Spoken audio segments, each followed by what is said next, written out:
Welcome to the MYS Virtual Hangout. Here's your host, MYS Music Director, Raúl Gómez.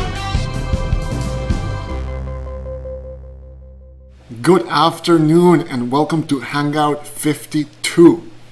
Coming to you from a different location this week. I hope all of you are safe from the fire and the smoke. I am very excited to welcome our guest, Steffen Schmidt. Steffen is an MYS alum. He's currently a successful composer living in Los Angeles. So let's go ahead and welcome him into the Hangout. Steffen, welcome to the MYS Virtual Hangout. Wow, it's been a long time. It's great to have you. In MYS, and MYS was never virtual. Right? Yeah. What years were you with MYS exactly? Oh my gosh, I can't remember when I started, but I definitely ended in 2007 when I graduated high school. But I was there for good 9. It feels like 9-10 years. Yeah. But I definitely think it was the beginning of middle school, and I started taking lessons from Lajos Balog, who was one of the founders of course. MYS, he was a great mentor and still is to many young musicians in the Portland area still. So I've had hot chocolate with him. Oh yeah, really? Yeah. I my first year here, I started here in 2016, and I reached out to him and I asked if we could go out for a cup of coffee, and he said yes, of course, but I'm not drinking coffee. I'm drinking hot chocolate. And okay. So we got together. It was great to hear from him and about the history of this organization, which now we are in our 46th season, which is really cool. Right. Well, he was one of the pioneers for music education in the Portland area. Yeah, absolutely. MYS, what it is, and any youth orchestra in Oregon, I don't want to discount anyone. It's right. It's all very, very educated. It's all productive work. So yeah, absolutely. And one of my favorite things about Portland is the fact that all of these different organizations can not only coexist but really enrich each other and work collaboratively, which is very cool. But now, I do want to hear everything about your MYS experience. But before we do that, where in the world are you right now? Are you in LA? Yes. Even though we're in quarantine, we can be anywhere we want, right? Sure. One of my choices would be South Korea because that's my second home. But no, right now I'm in Los Angeles. Okay. How's the air? How's the air? I checked the index today. It was 115 where I am. Okay. Well, it's actually, considering that's actually pretty low compared to, unfortunately, what's going on in Portland, right? Sure. It's off the charts. Okay, now I want to ask you about the things behind you. Okay. Yes, the backdrop was not intentional at all. Right. I see a couple of things that I recognize. Of course, there's Karajan, and I know he's one of your influences as a conductor. I see a poster for Buddy VR, which we're going to be talking about later. It's a VR experience that you wrote the music for. What else do we see? Well, there was a poster here, but it's not released yet, so I had to take it down. Uh-huh. Otherwise, because the wall feels kind of incomplete here. So anyways, but let's see. Recently for this movie, Javelina Run, which is a Western comedy, we had a recording session here in LA, and I kind of did this interesting video, which I would be happy to share with everyone briefly, where we have, you can put it down in the YouTube comments or something, but I have like me conducting in the studio and then the film side by side, and I also did like a general behind the scenes video, which I actually kind of directed, even though we had a director for the film, Lisa Belcher, who is an amazing director. But I directed these little behind the scenes videos, and the production company that shot them, who I'm good friends with from San Diego, they submitted it to the Telly Awards, and I was very pleasantly surprised when I got this Telly Award for my little behind the scenes video. So it's kind of funny. So, very cool. And then I have some other stuff, but not important. Okay. But, but Karajan for sure. That's a very important picture for me, or he's a very important person for me because I would watch his conducting videos growing up. His rehearsal videos, which I'm sure you've seen plenty as well. and just seeing how he can command an orchestra. And even though I'm not really a conductor all the time, you know, I'll conduct at my sessions, sure, but it's more like how he was organized and how he saw a piece of music as a whole rather than just like kind of and how he dissected it. So yeah, that was always very impressive for me. Yeah. So. Yeah, and you were, from what I read on your website, even before becoming a composer, you were interested in conducting, right? As the art of conducting. Right, exactly. And well, you know, we all started out as performing musicians, and you know, there were quite a few in MYS that were much better than me at the time. But you know, I said, you know what, I feel like there's a place for me in music somewhere where I think is really suited for me. So Dr. John Richards, who was the other co-founder of MYS, he kind of took me under his wing. And when I hung out at the Symphonic Band after Symphonic Orchestra, I would go over to the band and hang out with them. And he gave me the first chance to conduct. And, you know, and it was a very simple piece, Marriage of Figaro, which I still have the video. I can share that as well. Is that the one that's on YouTube, that you conducting? Yeah, I think I shared it with you, right? Yeah, I saw that. I think it's at the Schnitz.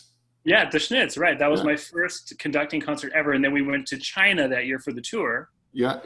On the international tour. And then I conducted that same piece for every concert. And, you know, I think that really sparked an interest that, you know, conducting is going the right direction in some sorts of what I was interested in. And I was always interested in composition, and then it just fell straight into composition. But it was very important. And there was a professor in college at Berklee College of Music who said, you know, if you want to be a good composer, you still have to be a good musician and a good performing artist still.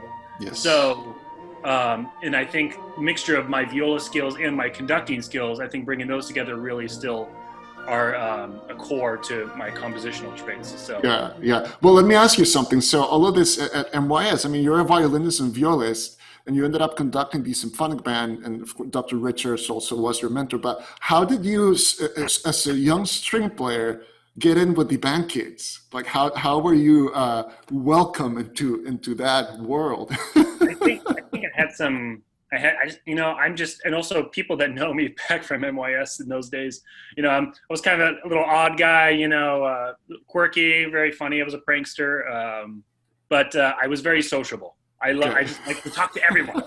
So during like lunch hour, like that's when I think the symphonic orchestra and the symphonic band kids, they would have like kind of a break at like lunchtime at the same time. Sure. That still happens. Well, I think over time, before COVID. Yeah, and I think after actually, honestly, sorry, I want to backtrack. I met some of them during lunch, of course, but then we went to the first international tour, which was a couple years before China. That was we went to Europe, and I met so many band people. It was so great. And then I think ever since then I couldn't get away from them. So yeah, you know, I think and then I hung out in the percussion section, and then Dr. John Richards said, "Okay, I'm going to put you to work here. You can play the bass drum." That was my. So I'm principal bass drum player. You know, nice. You hear the joke about the principal triangle player, right? First triangle, first bass drum. That's all I did, but it was so much fun, and you know, that's how I got in tune with the band kids. Yeah, very cool. So, at what point in that whole journey did you start thinking about composition as something that you would do, or something that would be such a big part of your current professional life? Honestly, there were already some composers. One on top of my head that really kind of sparked my interest was his name was Justin Rawls, who I'm still friends with on Facebook, and I've been tracking his accomplishments and his success as well. You know, I heard a wonderful piece of his. I still even know the melody, and the name of the piece was called "The Monitor," and he had the symphonic band played it. Once again, Dr. John's giving an opportunity to a young composer, musician, to spread his wings, per se. And hearing that piece of music, it's like, you know what, this is so catchy. I've always loved catchy tunes. Yeah. You know, and I was like, I kind of feel like I want to do this, you know. And then I was already in love with so many of the film composer greats, because I would always just after I watch a movie, or even a movie I haven't seen for a while, and then all of a sudden I just start humming the melody. It had that effect on me, and actually seeing that in person, seeing that come alive in person in a symphonic band rehearsal. It's like someone's fresh composition being performed. That just sparked so much interest for me, and I think that was probably one of the roots. And I think that started and then, you know, I picked up a copy of Sibelius, and because I don't think there were any sampling software, at least for available to me personally. So Sibelius was my first go-to to actually kind of see a product I've written in kind of a listenable form. Yeah. I think just seriously studying in college kind of continued that. Yeah. And you went to Berkeley, College of Music in Boston. You were clearly interested in film music already, because that's what you went to Berkeley for, right? What was that application process like? And did you have other schools in mind? Because Berkeley is so specific. Like, it's such a great school. People who go there, they go there for, jazz or world music, or like music industry, film composition. So were you looking at other places too, or was that you're like that's where I'm going kind of deal? Well, I mean, this kind of brings my whole college experience as a whole. First, I wanted to, just stay local in Portland. I went to Portland Community College, which had, I was so surprised. It was not surprising, but not surprising. It was such a wonderful music program there, led by John Mary, and who also I think teaches at Lewis and Clark. And that program was so stimulating. He gave me tons of violin and kind of compositional opportunities there. And it's like, okay, now I want to do composition. So I went to University of Oregon for 1 year, and it was only the 1 year. It's a great school, great people, great teachers, professors, everything. But I wanted something that was more geared specifically to film music and even more modern forms of production. Sure.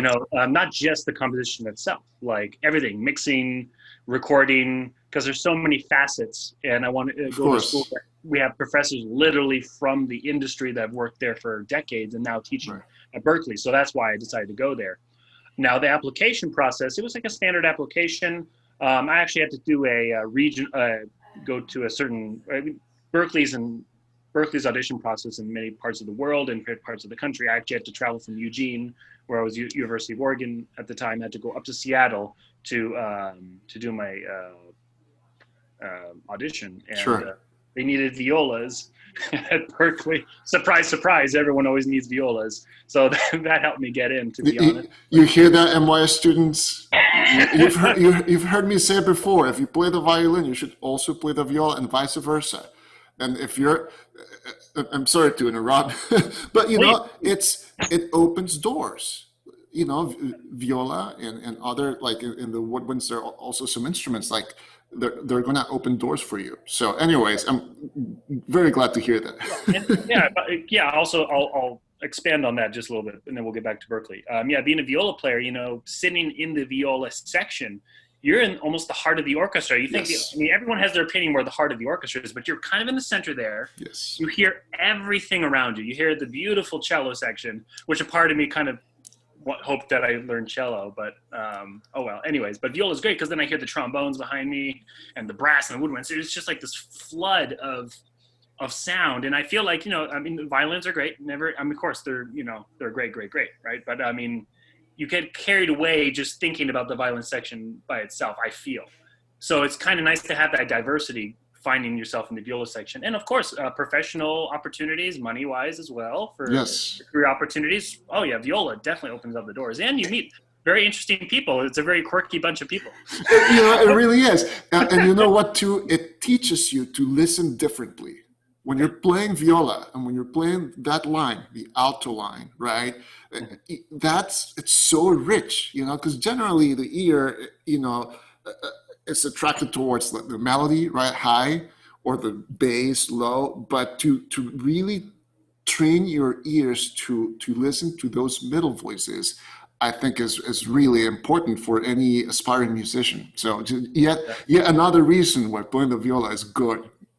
Oh, exactly. If you're a soloist playing a violin concerto or bassoon concerto, whatever concerto you're playing, you'll find that and also as a composer, you'll find that the composer likes to attach to the violas a lot, especially if he or she is a string player composer, more of a string writer. The viola section tends to be a very common spot to attach to harmonically, and is a good place for soloists and other composers to listen to. Is like, wow, that line is so key, as you just said. It's a very important part of the orchestra. Yeah. So you went to Seattle for your Berkeley audition. So you went there as a composer, but also you were playing viola there and like ensembles, or?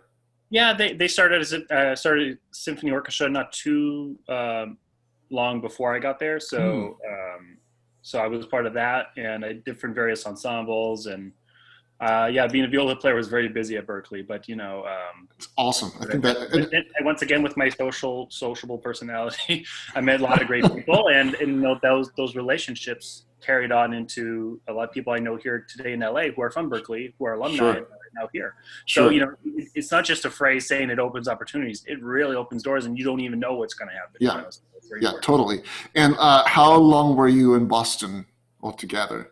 So I tested out of a lot of the core classes, thankfully, because Berkeley is very expensive. Yeah, So I yeah. was like, I think I can get out of some of this stuff. But then I did more of the advanced courses, and I was kind of like halfway through the bachelor's degree, and then taking the advanced courses. It was about 2.5 years, about 2 years. Cool. Yeah, I did. Yeah. It was 2 years plus a summer term. There we go. Yeah. I love that town. I love Boston and just the richness of their cultural, their musical scene. I mean, and just to go to Symphony Hall, to listen to the Boston Symphony, like on any kind of regular basis, that's just so amazing. Yeah, I think the Berkeley students got it was like $2 tickets or something to like regular some concerts, but they're very select, and you get like kind of back of the row seats. But my first, Symphony Hall is a magical place. My first concert there, I decided to go with the Pops, and John Williams was conducting because he goes there, I think, or he used to go there once a year. I don't know if he still does, but seeing a film scoring icon right in front of you, and I was thankful. I spend some of my lunch money so I could sit close to him. I was like probably like 20, 40 feet away from him, and like, a couple rows from the front, and I could actually see him right in front of me. That was very special. So I was like, I want to do this this, because I had some doubts. Even we all have doubts through our college years, and it's like, do you think do I really want to risk everything to do this profession? Because there is a lot of risk and a lot of personal investment and time. But after seeing that concert, I was like, yep, this is it. And Symphony Hall was that place, as you said. Yeah. So John Williams, you also mentioned Jerry Goldsmith as an influence. Will you share about that and why he specifically is important to you? Right. Jerry Goldsmith is very important because you have composers like John Williams. He can, as paraphrasing of a colleague of mine recently said, he can write a rest and find some way to make it sound beautiful. That's how John Williams is just like so perfect, right? But Jerry, I mean, he did not, he had a lot of troubles in the industry on many different levels, and he also went through cancer, and he just went through so many personal things, and a lot of things were not so perfect for him, but he was still able to create these sonic scores and the simplicity in his writing and his level of experimentation, which in this sense was something John Williams didn't do as much. I mean, John Williams did experiment, don't get me wrong, but Jerry Goldsmith experimented with new instruments, with new forms of writing, and I think that's what really stimulated everything. And then just off the top of my head, because there's so many examples, Chinatown, an iconic movie, right? A Hollywood classic and a classic score too. The original composer that was let go, and Jerry Goldsmith was, hired to kind of rescue the score. He wrote the score, I think it was 10 days, and that includes recording and everything. It was 2 weeks basically, right? And that's insane. And then if you ever did that score, it's one of my personal favorites of his. So just his level of professionalism and his level of experimentation I think that's what got me. And of course, one of my favorite scores of his was Mulan. So the original one. Now I guess I know there's a new one out. Very cool. And also you mentioned Uematsu, the composer who wrote the music for many things, but one of them, Final Fantasy, the video game. So are you into video games? I'm a huge video game guy. Oh, yeah. I love sports, but I also love video games. I told you I'm quirky. Usually you don't see people who like both, right? But I love sports. I love video games. And Nobuo Uematsu was a huge influence, and more specifically, the score to Final Fantasy 7 and 8, which most of us in our age group know. And just it's such catchy melodies that in the way he can write such a catchy melody, have it repeat, and not get boring, that is a masterpiece, you know, and that's what he excelled at. And I think there's a video I'll have to share with you and maybe your audience as well. There's a video where he goes through his compositional process on one of his most well-known pieces of music. And what he did, he took a convention where he's just every little bit he would write 2 bars, 2 measures here, 4 measures there, just a little idea, like a little motif. And then sometimes he wrote the first measure, and then he wrote like the last 3 measures, and then it just all of a sudden it became this collage, and then he kind of pieced it together. And I think that was another ingenious way, because if you think about that from a conventional standpoint, at least how you think you should write music, you should go from A to Z, right? But sure, his process was very interesting. So there is a documentary on Netflix currently about video games. It's like a 6. Have you seen it? No, it's on my list. You gotta check it out. And there's an episode where they talk about music in video games, and the very, very early stages when they were just basically, it was more sound design than music composition, because but they get into Final Fantasy and that world of music making for video games. So you received an award actually for your work for this, one of those posters back there that we already mentioned, Buddy VR. Yes, and we are going to do something very, very exciting, and it's a totally unprecedented thing for the MYS Virtual Hangout, and we're actually going to experience this with you. So will you explain what's about to happen? Because I'm so excited about it, and I cannot wait for our viewers to experience it. So will you set it up? Yeah, we're going to exit this screen here and then go into the virtual world. We're going to go into the Oculus Rift, get situated there, and then I'll fire up Buddy VR and we'll go right into it. It's a won Best VR Experience at the 75th Venice Film Festival, and this is directed by Chuck Che, a dear friend of mine and talented director from South Korea, and the studio is also from South Korea. They're the creators of the Nut Job animation movies, Nut Job 1 and Nut Job 2, or it's just the Nut Job 2. And this is based on one of the characters from one of those films. His name is Buddy. So he's a little rat. Sure. So you're gonna put on the Oculus, and that's plugged into this guy right here. Oh, there it is. And that's plugged into your PC. And then basically you're going to walk us through the VR experience for which you made the music. Yeah? Right. Okay. Right. And there's no dialogue, so it's completely music driven. So, well, not completely music driven, but the music really helps tell the story. Yeah. And I'll make some comments along the way and we'll have fun. Sure. It sounds good. Okay. Are you ready? Let's do it then. Let's do it. Okay, here we go. 3, 2, 1. Whoa. Okay, where are we? This is my imaginary house someday. Very nice. This is like the Oculus kind of your menu, I guess your virtual home. I think you can make like nicer ones or something. Very cool. What's the virtual air quality? I think this is something like Switzerland, so it's probably like 0 or -10. It's probably like wow. if you breathe this, you'll like live another 100 years. Very good. That's what we need right now. All right. So with further ado, I'm going to go start up Buddy VR. The screen will go black, and then we'll just hear the music. I have to Wonderful. Okay. This way in the real world. So this is like a loading interface, or? Yep. All right, here we go.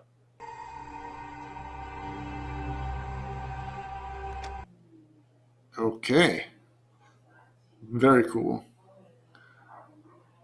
And that is Korean, I'm sure. Yeah. Of course, right. Okay. Yeah.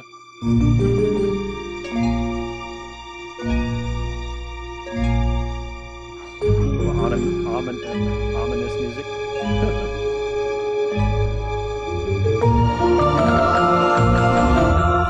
So cool.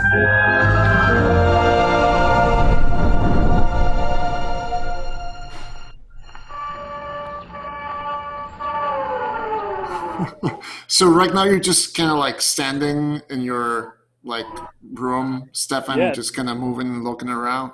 Yeah, my little virtual world here. And look outside. I think we're in like an amusement park of sorts. Sure, sure.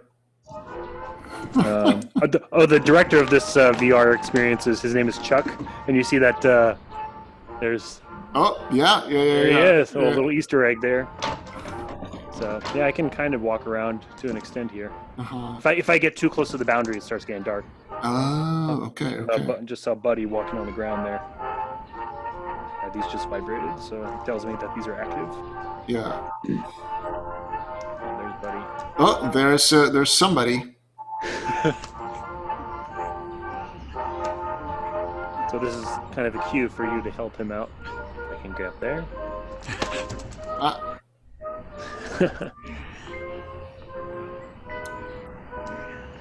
So this is your music we're hearing. No, this one particular isn't. The main title you heard is, but this is this was source music. But that's Got actually it. if I move closer, it gets louder. If I move away, it gets louder. Yeah, Oh. cool. Oh, there's somebody there. Uh-oh.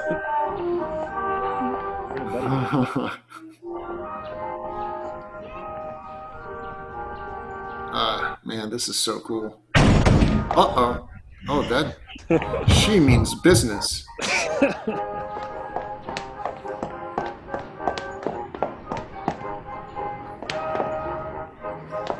Grabbing his. You didn't grab the Kit Kat bar? No, should I? I want the Snickers. Yeah, I love all the brands. Renaming. Yeah. Well, at least you paid. That's good. Just threw the coin on your counter and kicked the door closed. Oh, Okay. there's Buddy again.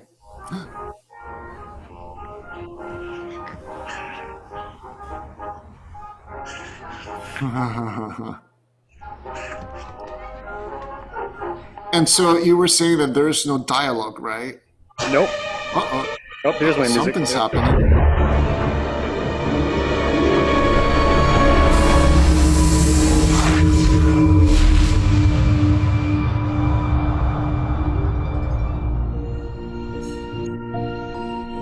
Nice. There's Buddy's theme again. Wow. So you shrunk. Yep. Like Honey, I Shrunk the Kids, but Buddy shrunk me. Wow. See, he just follows me. Look around a little bit. We're on the countertop, it seems like. So, grab my controllers again. Huh? Tap him on there. You He can, didn't like that.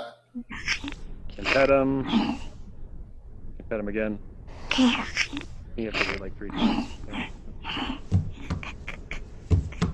So no dialogue. That means that, like language is not a barrier to enjoy this. Right. It's a pretty universal experience. As the music will tell us now.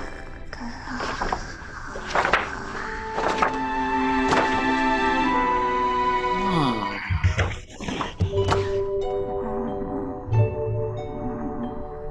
Oh, he looks sad. Kind of melancholy music.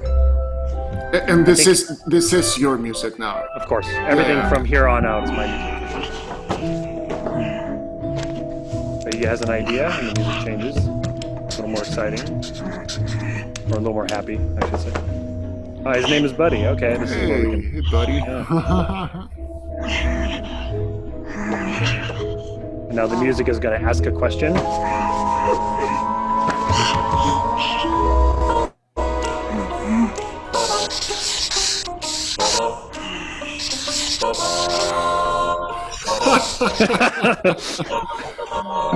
we go. Wow. Since I signed the card, the music is happy. And he's going to ask me, is this your name? And I actually have to nod. If I don't nod, it's going to ask me to do the card again.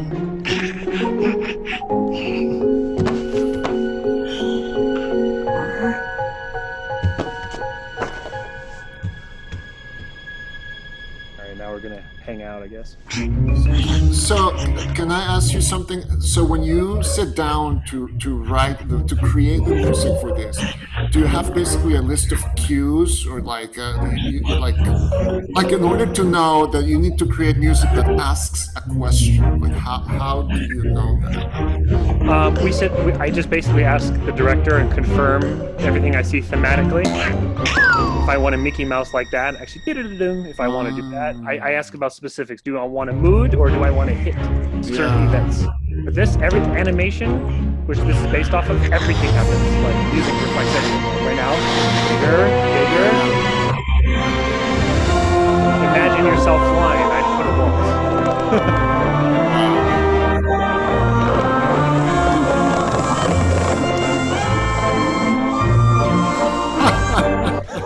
And then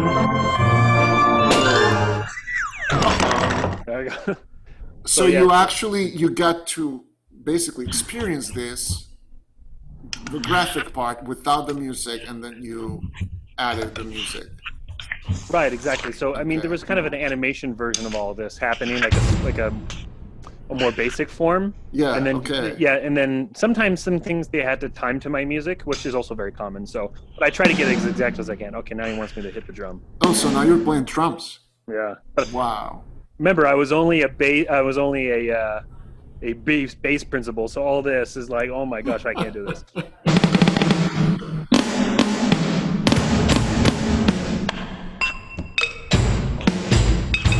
Can't hit the wood. Wow. No Aaron Copeland right now. Wood block, none of that. He's so happy to have a friend. Buddy is so happy to have company. Well, he's a better drummer than me. Oh yeah. Oh yeah.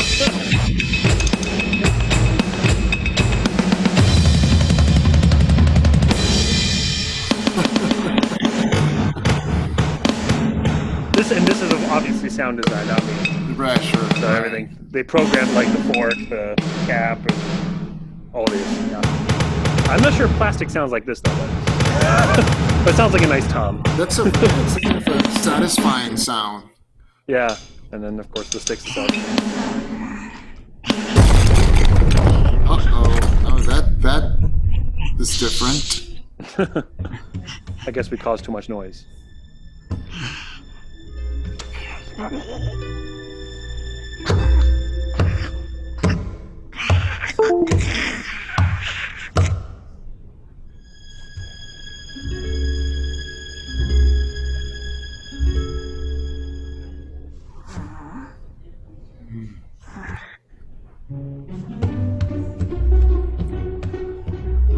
So when this is available for the public, do people just sort of buy it? Like, how do you get this? Oh, something's happening.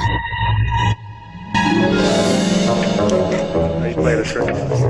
I'm not sure what the release will be publicly, but I mean, you can buy a lot of these VR experiences on the Oculus Rift, like menu screen. Oh. And then it's just accessible through your portal. Got it.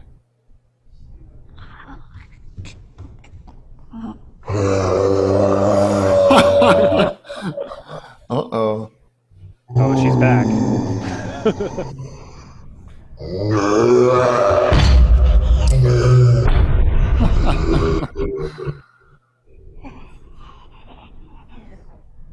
It's like watching a movie, but you can actually move your head around, you know? Yeah, you're in it. It's this is so exciting. I mean, the storytelling possibilities.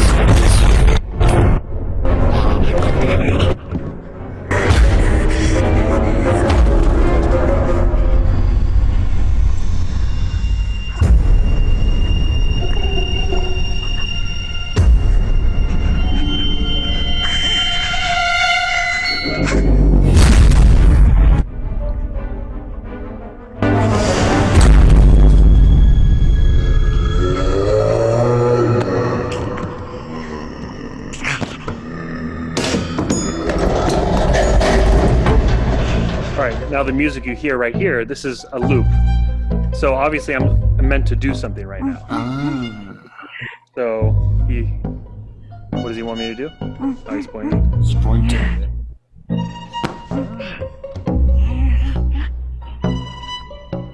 Oh, that was horrible.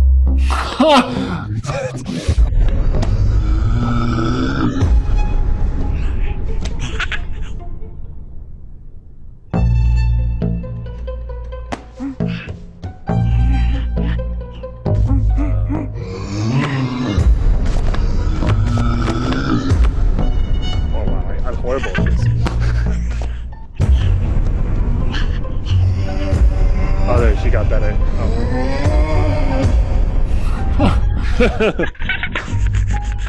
So for this soundtrack, is the music a mix of digital and recorded instruments? Yes, very much so.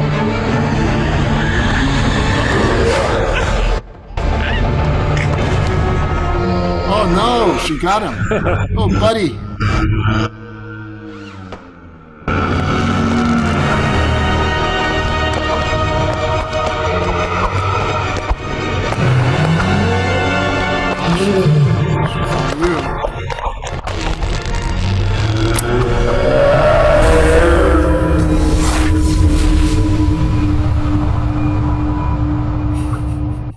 Uh-oh.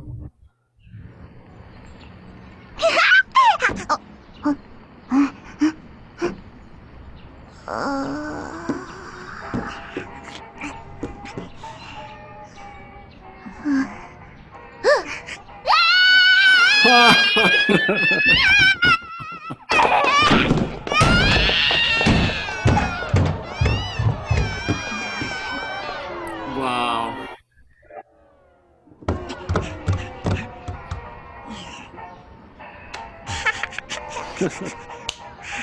This is so fantastic. I mean, what a cool project to be a part of. Yeah. Yeah, and I wrote the score. It was about 2 weeks.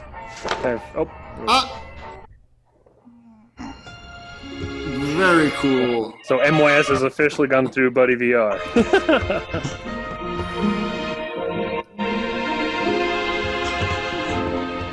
Wow. Very nice. That's it. It's a short. Oh, thank you. Yeah, it's a short little experience, but it's fun. You know, it's meant for, as my director said, it's a kidult. You know, kids and adults. Yeah.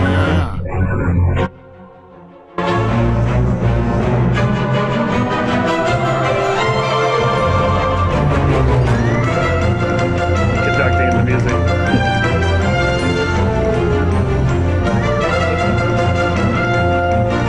So mostly Korean crew. Oh, there I am.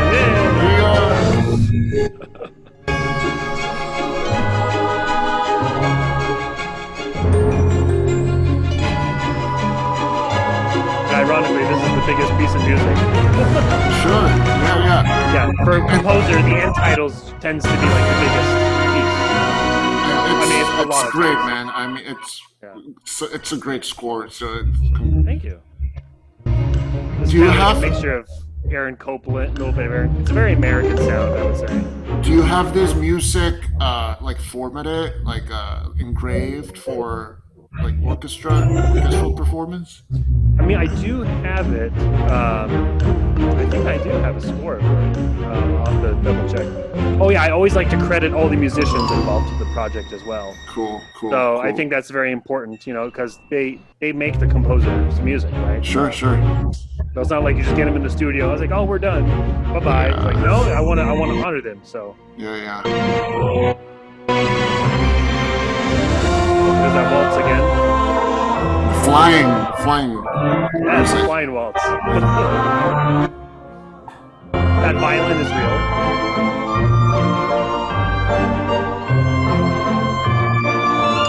But it is a hybrid score of live instruments. Sure.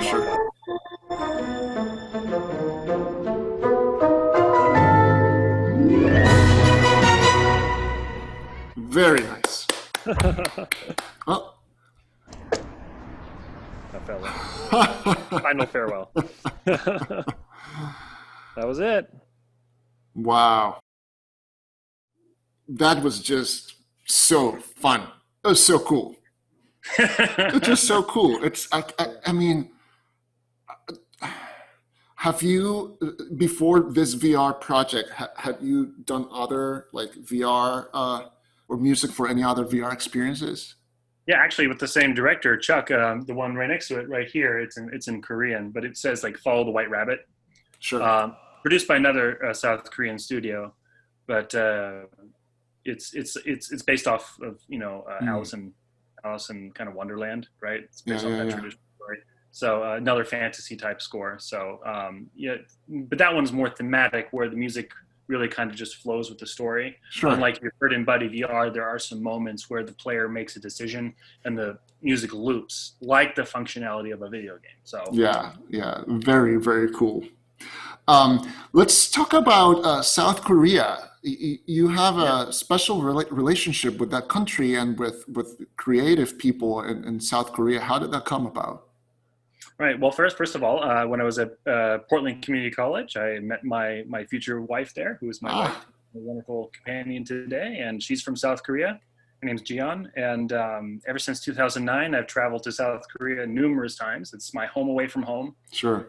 Like that country is, it's in the 22nd century already. It's fiber optic internet, 5G everything, Sure. probably since a year ago by now. But it's just so fascinating how advanced that country is. And, people have given me comments like, oh, don't you not feel safe there because of North Korea? I have never felt unsafe there. It's such a warm, such a driving place. And I just love how professional everyone is. And because some elements of my work ethic were really, I guess stimulated there. So I really love working there. So and then over my many journeys there, I've met creative people, hence me being the sociable guy, right? So I've always try to meet people as quickly as fast as I can. So, I met Chuck through a colleague of a colleague from Berkeley. We did. Yeah. So it's a small world. And then you moved to LA in 2015, right? So it's been just about 5 years. And one thing that you mentioned on your website, which by the way, we will link somewhere here, midnightcat.com, you talk about network, right? And how you grow that over time through, your college, and then all the different places you work at, different people you meet. So how important is that for a composer? I think it's the bread and butter, just, your relationships start the moment you walk in the door at school. People you might think like, oh, I'll never see that person again. No, you probably will. It's very surprising who you'll meet again, and how even in the same workplace. So, it's always it's good to try and, always stay humble, be nice, be helpful. And I think that's being a composer is a humbling experience. So that's why even the great composers, I've met briefly, like Hans Zimmer, he's the nicest guy, any big composer I met has always been so friendly and nice, and I can see why, because that's what makes them so successful as well, is because they know how to treat people well. Yeah. So I think that's number one, and that goes hand in hand with networking. So never be judgmental. That's kind of you think it's kind of like a common sense type of thing, but you'll be surprised. So I agree. Always leave your attitude at the door. Leave it away, or any preconceived notions of anyone, right? Yeah, and I think the way you describe it makes a lot of sense, because it's all relationships, right? And you want those relationships to be genuine, because I think it's pretty obvious when you interact with somebody who is just like doing the networking thing, right? It's like kind of hollow, and it's not a real connection, right? But when you look at it from, as creating relationships, right? Those relationships are stronger, and that will eventually, in this industry, create, opportunities in different ways. But you don't do it because of that. You do it because you do want to create the relationships. And I've been referred by someone, saying, and I never thought that person even knew I existed. But I had that brief interesting conversation. It was like 4 years before that referral end. It's like, wow, you remembered me. It's like, oh yeah. We want you to come on over. So I was like, okay, wow. I was very impressed. You never know. People have good memories, Yeah. So yeah, and if you you let your work speak for you, and you, like you're saying, you're humble, and then, well, good things happen. Now let me transition here, if you don't mind, to a game that we play on the MYS virtual hangouts that we call Two Truths and a Lie.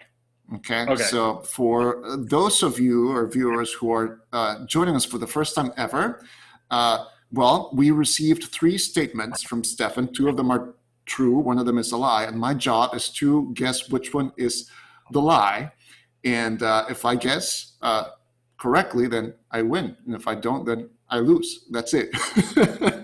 So I'm going to read 3 statements as they appear on the screen that Steffen sent. Statement A: Steffen knows how to program, aka computer coding. Statement B: Steffen can fly a plane. Statement C: Steffen can ride a unicycle. And you have total poker face right now too. So I was trying to see if I got any reaction from you. So what I like to do is I try to guess one of the truths first. So I'm going to do that right now, and I am going to go ahead and say that statement A, you know how to code. I'm going to say that's true. I do. Yes. Okay. Very good. Front-end coding, HTML, CSS, of course, that's more of a simpler language. But one language I kind of have known throughout the years was C#, which is also very commonly used in development world and also in video games. So it's a very helpful thing to know. Being a composer, it's like, whoa, you know how to code? I'm like, yeah, it's good to have skills. It's good to have skills in other things because you never know. Sure. When I first started in LA, I was not making a lot of money, so I started, getting some work doing some email coding. Those advertisements you get in your emails. I started doing a little bit of that, and it paid a pretty good income. And thankfully, nice. I don't need to really do that anymore. But it's important to think like, oh, I'm only a musician. I'm only going to do this. I'm like, no, you have to kind of, take the possibilities. Like if you want to live in one of the most expensive cities in the world, you're going to have to do a little something on the side. So like, that's how I started. Sure. So yeah. Did you teach yourself? Cool enough. Is this something no, I did a short boot camp years ago. Sure. Yeah. Okay. But that's how it went. Well, yeah. And, I agree with that. And I think that as artists, everything that we do outside of our specific discipline will help us grow in some kind of way. And, those things will also grow our artistry, even if they're not related to whatever it is we do, right? Whether that's performing music or visual arts or whatever. So I totally agree with that sentiment. And last thing, like now that there's some current stuff in the works, can't discuss it in detail, of course, but those coding elements are now coming in play with the music side. And it's just so interesting. Like how you thought like, oh, this is just going to make me some money to get me through this like little time of hardship. Like now it's like, wow, now it's kind of totally benefiting beyond what I imagined. So it's great. Yeah. Awesome. Okay, so now we're down to 2. This is a moment of truth. No pun intended. But I am going to try and guess your lie.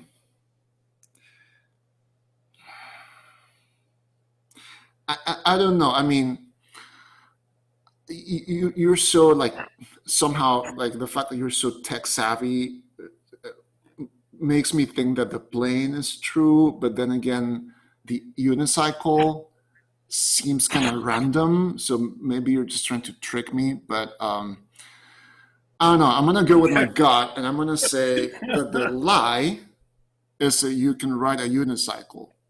No, I can ride a unicycle. You do? Okay. Yeah. Oh, okay. You got me. Very good. Very well played. Okay, so you cannot fly a plane. Well, and that's a half. I don't know. No, actual pilots would get mad at me, including my cousin. I would say that's going to be a half lie. No, because I've done simulations ever since I was a kid. Sure. I'm my wife knows, and a lot of my dear friends know, I'm the biggest aviation geek ever. Oh, cool. But I was about to actually start taking official lessons. Then the pandemic hit and all this stuff. But I think within the next couple of years, I would see myself getting that sports license. I know so much about planes. I love them. So I definitely will be flying within the next few years. But it is a close one because unicycle is super random. And I started unicycle in elementary school in Lake Oswego. In the Portland area, I think, but specifically in Lake Oswego, they have the unicycle youth programs. I don't know how I got involved. Really? I was just thrown into that. And and I can still ride the unicycle. Yeah. Well, of course, I'm sure you know the Unipiper, right? Oh, yeah, of course. So, he rides a unicycle and he wears like Darth Vader kind of get up and he plays the bagpipes in Portland. Right. Very famous. Yeah, I wonder if I don't know what school he went to, but he was probably in one of those youth programs growing up. I wonder. I mean, he's a young guy, like sort of our age. And you know what? Once my wife and I were just hanging out in the living room, I think. And then suddenly we hear bagpipes outside. And then we look out the window and the Unipiper is riding his unicycle down our street, right? And then so we go out. Our baby was even younger, like a few months old. And then people start coming out. And I was like, that's crazy. There goes the Unipiper. And then I think we were getting ready to take our dog for a walk. And so, we left the house and we're walking. And there he is getting into his car. And getting his like mask off and the bagpipes off. So we said hi. Oh, cool. And we asked what he was doing in our neighborhood. And he said that he had just played or done an event for a high school graduation party in a house in the neighborhood. So that's how I learned that he actually does house calls. Like it's a gig. So anyways, it's kind of a random Unipiper story for you.